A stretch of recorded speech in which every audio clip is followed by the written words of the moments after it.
It's another momentous day today in Arkansas for marriage equality. Judge Chris Piazza clarified his order on striking down the state bans on same-sex marriage, and immediately Pulaski County Clerk Larry Crane said he was back in business issuing licenses to same-sex couples. Equality may be short-lived. The state intends to pursue its appeal of Judge Piazza's ruling. It will ask for a stay of his ruling. It's anybody's guess how quickly the Supreme Court will take up that request. In the meanwhile, some marriages will resume. Judge Piazza today ruled because there was some confusion left by a Supreme Court ruling yesterday that said he hadn't adequately lined out all of the statutes that were covered by his order striking down the Constitution and statutes that prevent same-sex marriage.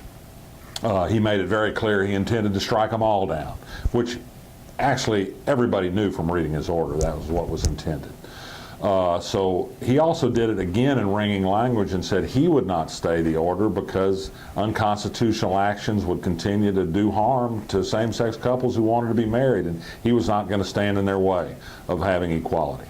The Supreme Court may see things differently.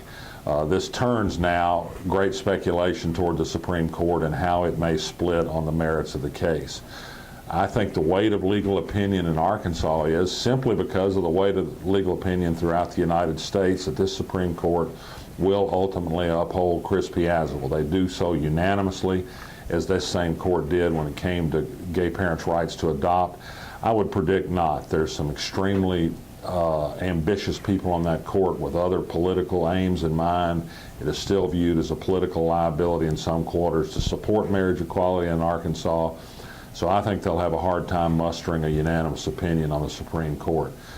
I don't think the Arkansas Supreme Court will want to be the first court in the United States to stand in the way of marriage equality and say that the U.S. Constitution does not mean what it says, that it does provide equal protection to all people.